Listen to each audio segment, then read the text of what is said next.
Alors, la prise en main de ce logiciel, la Tinkercad, très rapidement parce que vous avez des tutos qui sont beaucoup plus précis que ce que je vais vous faire ici, hein, mais juste une petite démonstration histoire de vous montrer un petit peu à quoi ça ressemble.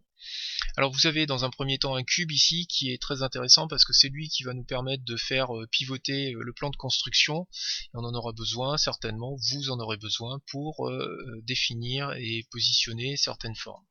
Ce logiciel ne fonctionne pas comme SolidWorks, hein. En fait, ce logiciel il va fonctionner tout simplement par assemblage de formes. Les formes qui sont grisées, c'est les formes que l'on va retirer, et les formes pleines sont les formes classiques qui vont nous servir de volume de base. Donc si je commence par mettre ici par exemple cette boîte là, je vais pouvoir donc maintenant lui indiquer des dimensions. Hein, vous voyez tout simplement, il suffit que je vienne cliquer ici, donc je vais mettre 40 mm. Ah, donc là j'ai mis sa longueur. Si maintenant je souhaite mettre sa largeur, je sais pas, 10 mm, voilà. Bien entendu, on peut aussi régler la hauteur. Alors, c'est là où il faut jouer un petit peu avec les différentes, voilà, avec le cube ici, hein. Et je peux faire pivoter donc cette forme à discrétion, hein, en fonction de l'angle choisi. On va imaginer maintenant qu'au bout de cette forme, je souhaite mettre par exemple cette partie-là, hein, mais on voit qu'elle n'est pas dans le bon sens, donc je vais la faire dans un premier temps pivoter. Hop là, donc il faut déjà faire pivoter la forme verticalement, voilà, 90 degrés. Je vais revenir comme ça pour la faire pivoter. Bon, c'est pas toujours évident d'attraper les bons outils. Voilà, alors on peut aussi saisir directement la valeur ici, hein. Ok, et puis hop, je me remets. Alors là on voit aussi que la forme elle est passée à travers le plan de construction, hein. Donc je vais la retirer du plan de construction. Ici vous avez un petit cône, hein, qui vous permet d'élever, et la cote que vous avez ici indique la hauteur entre le plan de construction et votre forme. Donc ici je vais régler à 0. Ah, perdu, 0. Voilà. Maintenant, ici j'avais 10 mm, donc je vais reprendre cette dimension de 10 mm. Alors c'est pas celle-là, c'est celle-là, 10 mm. 10 mm, voilà. Et ici, donc, il faut que je réduise aussi cette dimension. Donc là, ça va être 5 mm. Ok.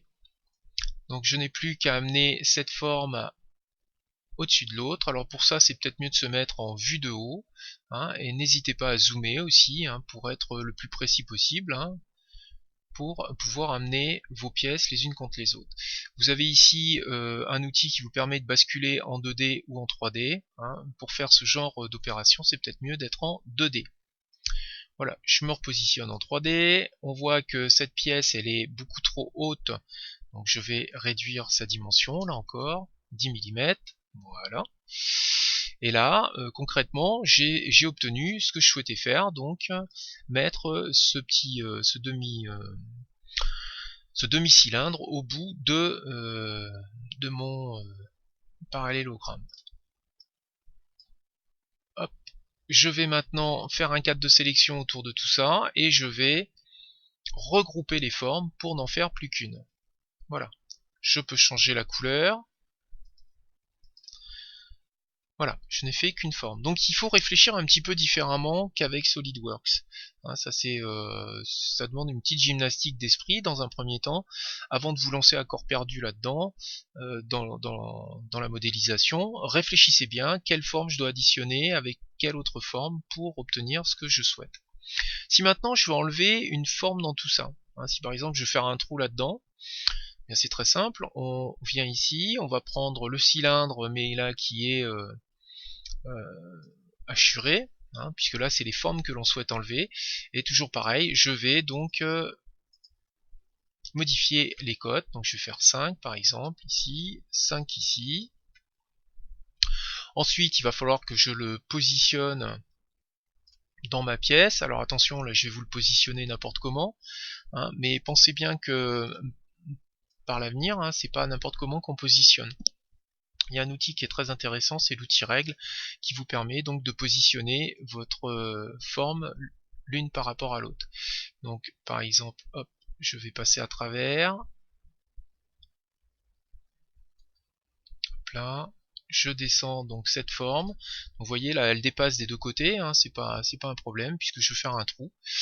Toujours pareil, je regroupe, je fais un cadre de sélection autour des deux formes et je regroupe ces deux formes et j'ai fait un trou. Donc soit on va assembler des formes, soit on va retirer des formes, hein. Réfléchissez bien avant de vous lancer dans votre conception. Voilà.